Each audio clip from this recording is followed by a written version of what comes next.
That's James' dinner for today. He has some tahini toast, and that's mine.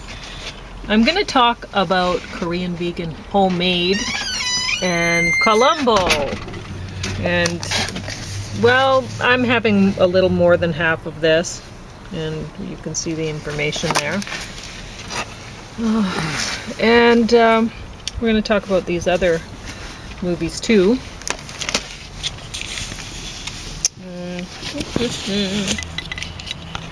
Doody-doody-doo. So, this is my outfit for today. And you might be looking at it and going, Pauline, you didn't dress up for dinner. And, well, I guess I didn't really dress up for dinner. It's kind of dressy for a middle of a Monday or something. But this top is sort of dressy-ish. Put an undershirt.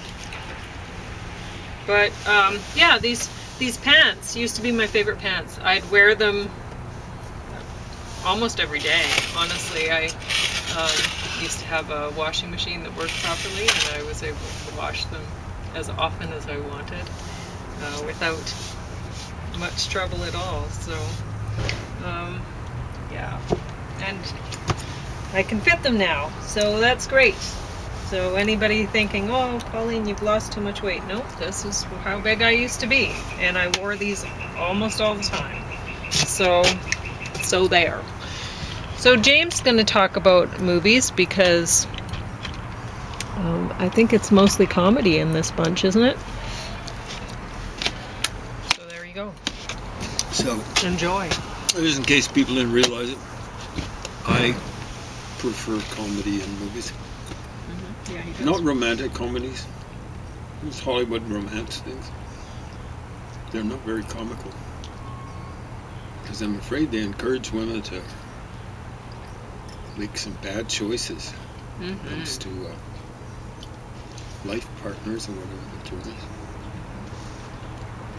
Because sometimes they just pick guys as a project, and the guys that need projects, they won't take to it kindly if someone tries to change their... Well, and the bread's Carbonaut, and there's tahini on it. Anyway, the legendary Peter Falk returns in his four-part, it should be, primetime Emmy award-winning role as a rumpled and ready police lieutenant Columbo. I give it the English pronunciation, lieutenant. Lieutenant. Anyway, in his 6 TV movie collection, oh, his 4-time primetime Emmy award-winning, wow, that's very... So there's actually 6 TV movies now available on DVD for the first time. James hasn't watched all of them yet. I did. Got stuff to look forward to. It's amazing. Because, like he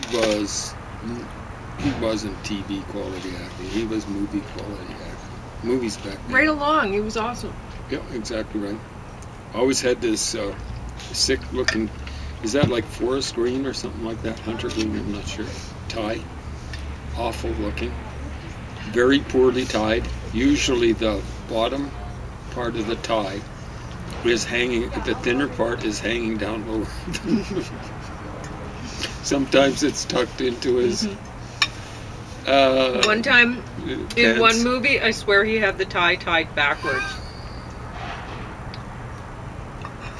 It was so great. And another one, it was over, the big part was tucked into his pants and at an angle. It's like a comedy thing, you know? Yeah, it's something different. Yeah. He's always got the same old rumpled trench coat.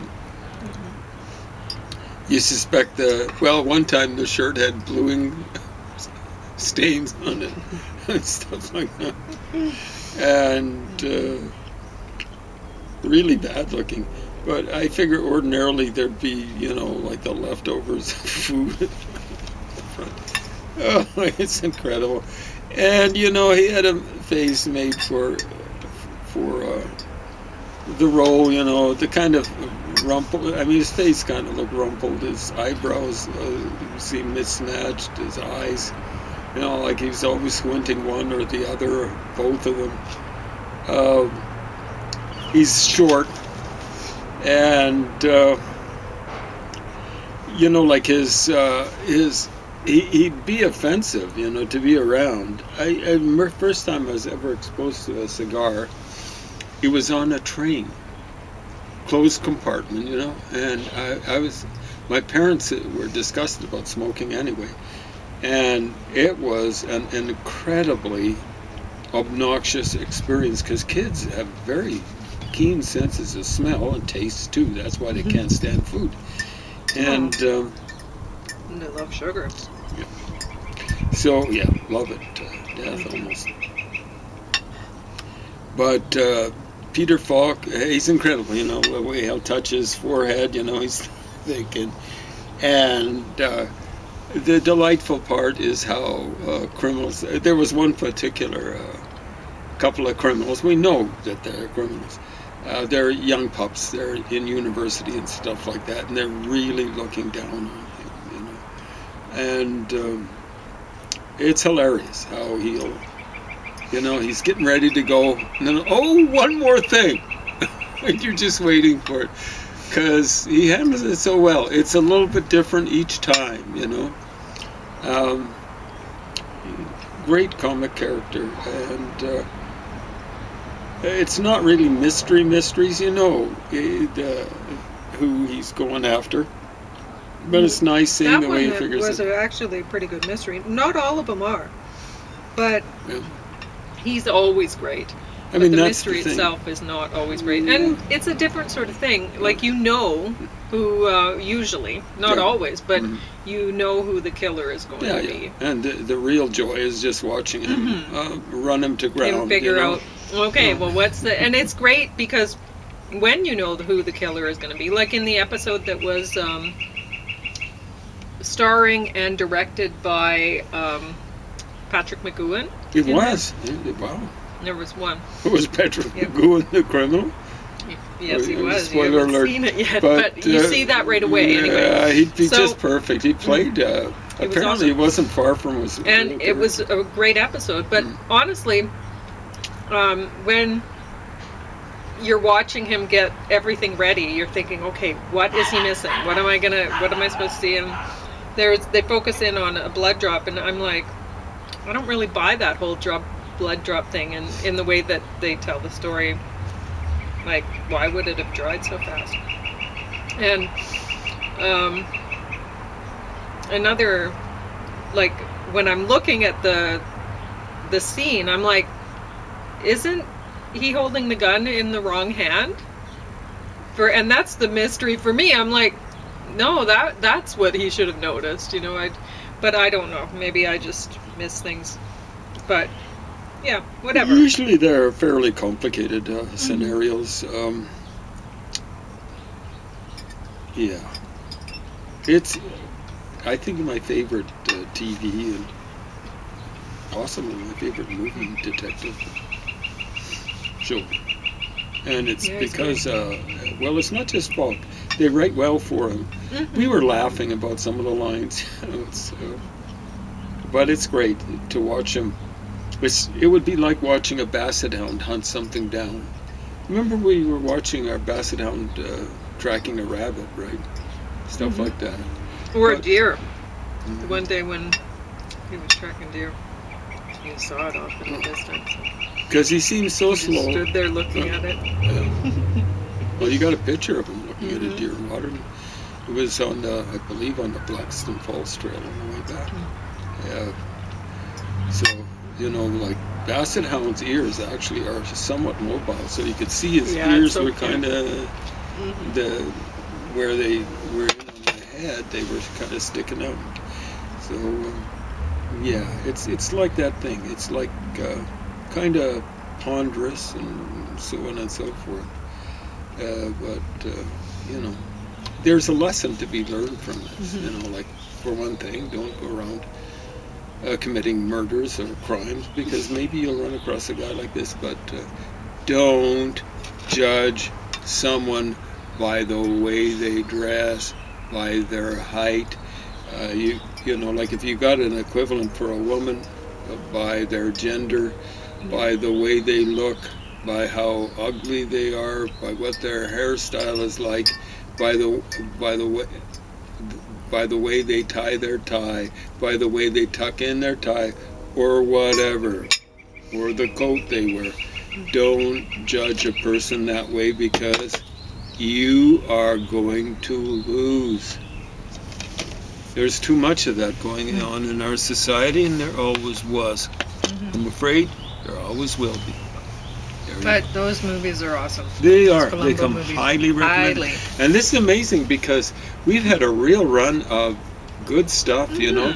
And I hope you understand now that we're not here to slag movies. We're not here to slag anything. No, we want them to all be top of the stack. Well, but when something's garbage, it's going to get slagged. And but we are kind of like movie buffs, but we kind of have, I won't say refined tastes or anything like that, but you know, like when something's garbage, then you're going to hear about it. But when something's good, you're going to hear about it too. Anyway, maybe this is good. What do you say, Pauline? Michael Shayne, Private Detective. Looks hilarious. And The Man Who Wouldn't Die, starring Lloyd Nolan. I have another one of these that'll be coming up tomorrow, but I only finished watching the one of it. And honestly, if you're watching tomorrow, the one movie that I did watch from that one, better than these two. But these are pretty good, though. I enjoyed them. Now, the only problem I have with these two movies, I mean, Michael Shayne, Private Detective, he's honestly, somebody should redo these as he's a blundering detective that's it's just a comedy thing or whatever. Because honestly, the things that he's doing in here, you're like, oh my gosh, why? You know, he's misleading the police and doing, so he's a PI then, yeah? Yeah, that should get him imprisoned himself. Things that he was doing. Anyway, I should mention that this, the first one was 1941, the second one was 1942. Yeah. And the leading lady in the first, in these two is the same. She's Marjorie Weaver. But in the other two, that I'll be reviewing tomorrow, it's a different woman. So, I guess that's why they put them together like this, is because it's the same woman in both of these, but honestly, it shouldn't have been. They really must have confused their audience, because they have the same actor playing the same private detective, and the young woman is obviously a different woman, because she must be, unless the one book was put out before the other, and they somehow did it in the wrong order or something like that. But I was working out, I didn't pay attention to what the characters' names were. I didn't care. It's just something to watch for the mystery, right? But once I noticed that it was the same actress, I should have actually paid attention to whether she was playing a different character, but it seemed like she was. Because the father, in the Michael Shayne Private Detective, the father was good friends with Michael Shayne. In The Man Who Wouldn't Die, which came out 1942, so that's a year later, the father of the woman doesn't know Michael Shayne at all. So that must have really confused people when they watched this. Kind of confused me. But anyway, still, mysteries are good. And like I said, I'd like to see them, what do you call it, rebooted. Yeah. They're redoing everything else. Some things May as for well a second do some stuff for like a this second and third that time. actually is good. So I enjoyed it. It would be even better, like I said, done more like a comedy. Like he's like a comic character. So you don't really think Michael Shayne is an awesome private detective, but somehow he manages to get the job done anyhow. But anyway, even if you redid it just the way it is, it seems to be popular for people to be rooting for the criminals, not the police. So rooting for, I mean, he's doing some things that honestly, it's quite criminal when he's misleading the police. So anyway, Anaconda. The snake, the size of the snake in this is ridiculous. It's like bigger than dinosaurs. And moves fast. Like, yeah. snakes, the fastest snakes in existence are mambas, black mambas, and I've seen them in real life. And honestly, and folks, they're not nearly that fast. Like James was talking about Jack Black in the first scene, it was going slow for a long time. The movie was going so slow. And for the first while, when we saw Jack Black, James said, wow, he really does need a straight man. Or he's not funny. Yep. And it's just a solo scene for a while. It was pretty flat. Mm-hmm. But honestly, once it got going, once they got to the Amazon and everything like that, and the action started. Well, they got Paul Judd. He's one of the best straight men out there. He is. Paul Rudd. Paul Rudd, sorry. I just woke up, so. That's okay. So, yeah, he is. He's awesome. And the scene with the pig, it's hilarious. Pauline was really... Yeah. I was yucking it up, too. So it's not a total waste to watch that movie. Just hang on. You'll be laughing. Eventually. You got a sense of humor. Yeah. So Disney is Zootopia 2. It took us a long time to realize, like, we recognized a couple actors' voices, you know, like, what is his name? Idris Elba or something? Yep. What is his name? Something like that. Idris whatever. Yeah. That's good enough. Idris is a great name. Mm-hmm. I don't remember the other part. And, but the fox, I guess, was played by, what's his name? An even better straight man than Paul Rudd. Yeah, so just let me think about it for a minute. It's not Ryan Reynolds, who plays a slightly different kind of straight man. No.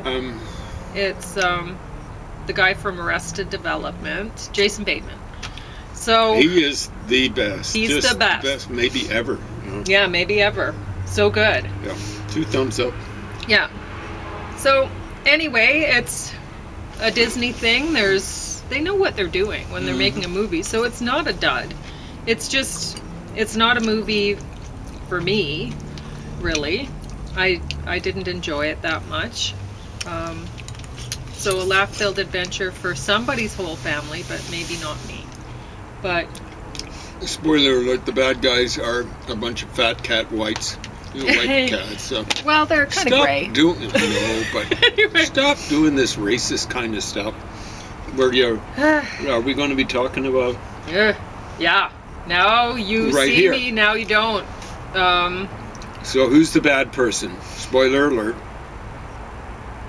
So this is the bad person in this is a white South African woman, and you know, I know you knew I was right when I said the bad people are just a limited number of people, Scottish people for some reason or another. You know, like, I don't think they've ever colonized anyone. Afrikaners, they've got a bad rap and deserved, but you know, the ANC party's worse than them. You know, like, I've lived with Afrikaners in Africa, and some of them are lovely, some of them are nasty. This has quite a few great actors, and yet this is a terrible movie. It's nobody would ever. I was talking about Arrested Development, and the magician in that is hilarious because he's arrogant and he's whatever, but he's a total idiot. And the big brother, who's the magician in Arrested Development, I've kind of forgotten. I'm very bad with movie titles.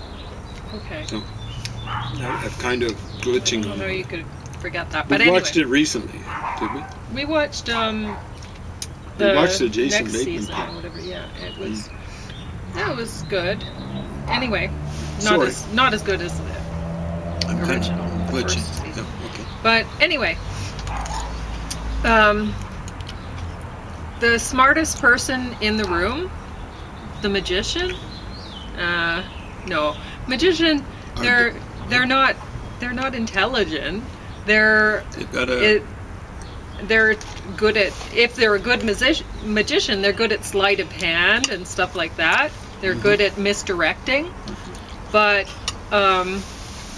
that's not intelligence. You're not the smartest person in the room if you're good at misdirecting. Anyway. Generally, when people style themselves as that, or are styled as that, they're dumb, and that's D-U-M-M-B, 2 M's and maybe 2 B's at the end. And honestly, these characters, they prove themselves to be idiots. Well, except throughout, for as far as I'm concerned. Well, Eisenberg is a smart person. The way but he's not used properly in this. No, but I'm talking about the characters. I'm not talking about I the know. actors. That's what I'm saying. He's not used properly. Okay. Yeah. But there's, at one point, Woody Harrelson's character. Who's dumb in real life, I suspect. But, yeah. Well, I like watching. Well, he's very good Anyway, actor. so he always plays himself. But he's talking to the bad guy, the woman, the South African woman. The bad gal. And he's saying, just in case you're wondering or something, the guy that you murdered, his name is this, and Thaddeus something or whatever. The guy who's playing. I think it was Thaddeus. That's a good memory recall. of that. Yeah, I don't know. Anyway, Morgan Freeman's character got killed by the police because he was trying to flee when the police were saying stop. You don't run away. You don't They were do the that. Belgian police. He was too, actually trying to run away from the police. They said stop. He got shot. Okay. And in any case, he was harboring fugitives. They were criminals. They'd stolen a great big diamond from somebody else, and they're thinking, oh well, we're liberating it, and the proceeds was going to sell it, and the proceeds are going to go back to the people of South Africa or whatever. And like they're presenting $500 million worth. They're presenting the, oh well, we're going to be Robin Hood kind of characters. Take from the rich and give to the poor and redistribute the wealth more evenly and whatever. And like James was talking about, yeah, if you redistributed $500 million to everyone on the planet, how much would you get, James? Well, per person we figured out it was like half a cent. Yeah. So anybody out there who's like at first there's somebody whose wealth was confiscated and redistributed to other people, and one woman held up her phone and she's like, $50,000. I got $50,000. Oh, for how? If that's redistributed like evenly amongst people, how is that even happening? People have this idea that, that's amazing. Oh well, so many people have so much money and the rest of the world has so little, and it's like, okay, well, blame the rest of the world that's having 10 children. Blame them, because they're the ones that are sucking your portion oxygen down. Whatever. Yeah. So honestly, yeah, it was really juvenile. Yeah, really. So let's say South Africa's population is 20 million. I think it's over that. 20 million. If everyone gets $50,000, or if we just start handing out $50,000 over the internet or whatever, well, I mean, there's 20 times 50,000 gets you $1 million, and then 1,000 million gets you $1 billion, and 500 times 20. is 1,000. Well, that's like 10,000 people get $50,000.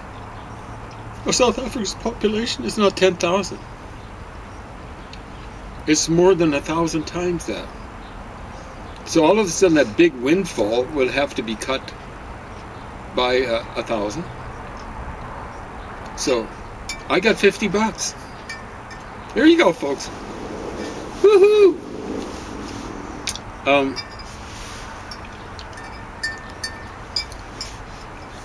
So yeah, De Beers, that was the big African mining company.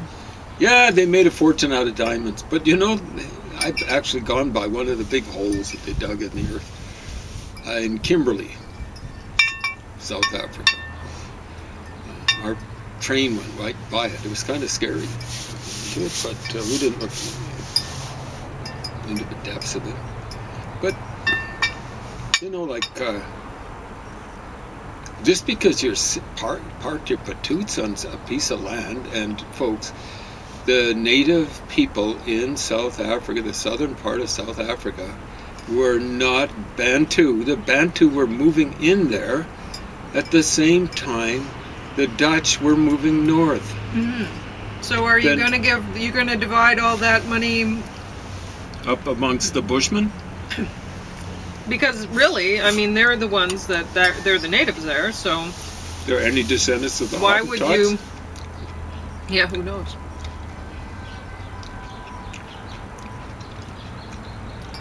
Strictly speaking, all of Africa, maybe south of the equator, really, almost for certain south of the Tropic of Capricorn, was inhabited by small folks, related to Pygmies, related to Khoisan, Bushmen, or whatever. It's been taken over by the Bantu. The Bantu are some of the most successful colonizing people in the world. And